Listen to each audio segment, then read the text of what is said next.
এখন এই মাসিহুদ দাজ্জাল এবং এর অনুসারীদের জন্য সবচেয়ে বড় বাধা হচ্ছে এই মুসলিম উম্মার তরুণ প্রজন্ম। কারণ তরুণ প্রজন্ম চাইলে, তরুণ প্রজন্ম যদি একবার গর্জে ওঠে মুসলিমদের, ইনশাআল্লাহ তাআলা তারা সকল বাতিলের ভিত্তি গুঁড়িয়ে দিতে পারে ইনশাআল্লাহ। তরুণ প্রজন্মের মধ্যেই ছিল খালিদ বিন ওয়ালিদ, তারেক বিন জিয়াদ, এই মানুষগুলা, ওমর ইবনুল খাত্তাব, আলী ইবনে আবি তালেব, যায়েদ ইবনে হারেসা, আসাদুল্লাহ, সাদ ইবনে আবি ওয়াক্কাস। এই যে সাহাবায়ে কেরামদের নাম আপনারা জানেন, তরুণ সাহাবী ছিলেন যখন তারা ইসলামের পক্ষে দাঁড়িয়েছিলেন। একাই ওমর, সে সারা মক্কাকে পরিবর্তন করে ফেললো। এক হামজার সামনেই 20-30টা মানুষ দাঁড়াতে সাহস পাইত না। একজন তারেক বিন জিয়াদ, তিনি স্পেন জয় করে ফেললেন মাত্র অল্প কিছু সৈন্য নিয়ে। মোহাম্মদ বিন কাসিম আমাদের এই ভারতীয় উপমহাদেশ জয় করলেন। এখন আপনি মুসলিম হয়ে এখানে বসে আছেন। তো প্রথম যে কাজটা তারা করেছে সেটা হলো তারা আপনাকে আপনার জীবনের উদ্দেশ্য থেকে সরিয়ে দিয়েছে। 2 নাম্বার কাজ তারা যেটা করেছে সেটা হলো যে আপনার শারীরিক শক্তিটাকে তারা নষ্ট করেছে। প্রথমত, এখনকার যুবকদের শারীরিক শক্তি আর আমাদের চাচাদের শারীরিক শক্তির মধ্যে আকাশ পাতাল পার্থক্য আছে। এখানকার কোনো চাচার সাথে লড়াই করার ক্ষমতা তোমাদের নাই। তোমরা 3 জন মিলে একজন চাচার সাথে পারবা না ইনশাআল্লাহ, আমি বিশ্বাস করি এটা। তুমি এখনো আমার সাথে পারবা না। আগেকার মানুষদের যে শক্তি, ফিজিক্যাল স্ট্রেংথ, এটা তোমাদের মধ্যে নাই। তোমরা কি বুঝতে পারো?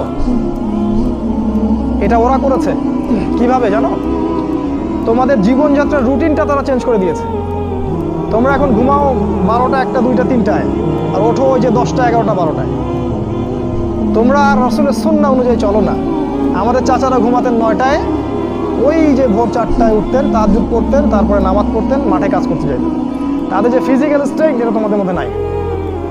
যদি আবারও মুক্তিযুদ্ধ হয়, তোমরা কিছুই করতে পারবে না দেশের জন্য। ওটা পেঁচার মানে লাভ নাই যে সোনার প্রজন্ম তৈরি করতেছে, এগুলো বোগাস কথাবার্তা। বিশ্বাস না হয় একটা মাঠে 10 পাক রাউন্ড দেওয়ান না সবাইকে। একটা মাঠে নিয়ে যান, 10 পাক দৌড়াতে লাগা দেন, দেখেন কয়জন দৌড়াতে পারে। তোমাদের শারীরিক শক্তি ওরা নষ্ট করে দিয়েছে। এটা একটা, তোমাদের রুটিনটা ওরা চেঞ্জ করেছে। তোমাদের হাতে ধরিয়ে দিয়েছে smartphone, laptop, internet, Facebooking, YouTubing, সারাদিন সারা রাত ওই মোবাইলের পিছনেই বসে আছে। আমি শহরের ছেলে তো, আমি তো আরো ভালো জানি আপনাদের চাইতে। রাস্তায় হাঁটি, মাথা উপরে তুলে হাঁটে না, মাথা নিচের দিকে তুলেই হাঁটে। কার সাথে ধাক্কা লাগছে, কার সাথে কি হচ্ছে টেরই পায়।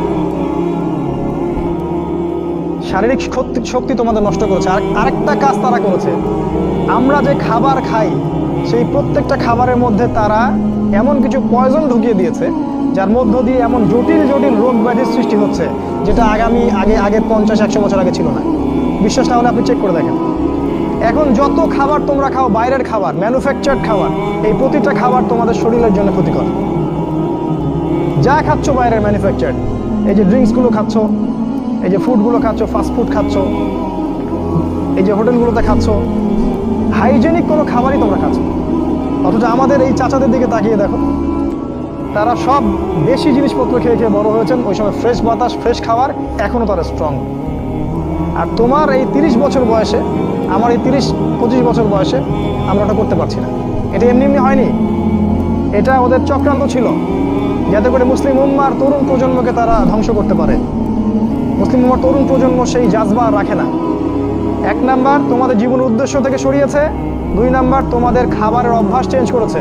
3 নাম্বার, তোমাদের এই শারীরিক সক্ষমতা নষ্ট করেছে। 4 নাম্বার, তোমাদের শিক্ষা ব্যবস্থাকে সে ধ্বংস করেছে।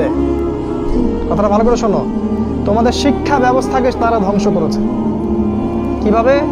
তুমি 25 বছর এই সেকুলার লাইনে পড়াশোনা করবা, 25টা সূরা তুমি শিখতে পারবা না, ইম্পসিবল। তুমি 25 বছর এদিকে পড়াশোনা করেছো, কিন্তু 25টা হাদিস তোমার জানা নাই। 25 জন সাহাবীর নাম তুমি বলতে পারবে না। তুমি রাসূলুল্লাহ সাল্লাল্লাহু আলাইহি ওয়াসাল্লামের জীবনী কখনো পড়ে দেখো নাই, ছুঁয়েও দেখো নাই। তার স্ত্রীদের নাম তোমার জানা নাই। 10 জন জান্নাতি সুসংবাদপ্রাপ্ত সাহাবীর নাম তোমার জানা নাই। কিন্তু তুমি এদিকে science, arts, commerce, physics, chemistry, biology, হাবি জাবি সব পড়ে শেষ করেছো। ইসলামের বেসিক নলেজ তুমি অর্জন করো নাই। এটা ওদের চক্রান্ত ছিল, শিক্ষা ব্যবস্থা দিয়ে তোমাদেরকে ইসলাম থেকে সরিয়ে দেয়া, এবং তারা সেখানে 100% সফল। এগুলো নিয়ে কথা বলার সময় যেহেতু আমাদের নাই, আমরা যেহেতু আমাদের ওই যে হাত বাঁধা, আমিন টামিন এইসব নিয়ে আমরা যে মারামারি কাটাকাটির মধ্যে আছি, এটাই হচ্ছে আমাদের বড় জিহাদ আমাদের, তাই না? এই জায়গায় কাজ করা উচিত ছিল। পক্ষান্তরে যারা মাদ্রাসায় পড়ছি আমরা, অত্যন্ত দুঃখজনক, অত্যন্ত দুঃখজনক যে মাদ্রাসায় পড়ার পরেও আমরা সাম্প্রদায়িক হয়ে যাচ্ছি। কেন? নিজের বুঝ, নিজের দল, নিজের মাযহাব, নিজের তরিকার বাইরে আমরা আর চিন্তা করতে পারছি না। ইসলাম যে একটা প্রশস্ত সাগর, এখানে যে কত কি আছে এটা আমাদের জানা হচ্ছে না। একই সাথে কোরআন সুন্নাহ হাতে থাকার পরেও আমরা বিশ্বকে চ্যালেঞ্জ করতে পারছি না।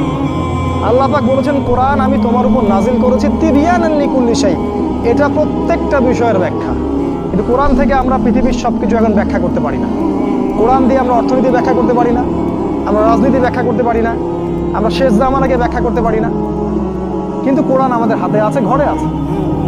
মাদ্রাসায় পড়ছি, কিন্তু মাদ্রাসায় পড়ে ইংরেজি জানছি না, আইসিটি জানছি না, বিশ্ব সম্পর্কে জানছি না, অর্থনীতি জানছি না, এমনকি ইসলামের ইতিহাসও জানছি না। তাহলে এখানেও কিছু সমস্যা থেকে গেছে। এটা দ্বিমুখী শিক্ষা ব্যবস্থা চলছে, এটার একমুখীকরণ প্রয়োজন ছিল, যেটা হয়নি বিগত 50, 60, 70 বছর। আর আগামী তো অল্প সময় বাকি আছে। এখন এটার জন্য আর চেষ্টা করেও কোনো লাভ হবে আমার মনে হয় না, আমার মনে হয় না। আল্লাহু আ'লাম বিসওয়াব। এটা 4 নাম্বার কাজ তারা করেছে, এডুকেশন সিস্টেমকে দিয়ে তোমাদের ভিতরটাকে ধ্বংস করে দিয়েছে। 5 নাম্বার, তারা তোমাদেরকে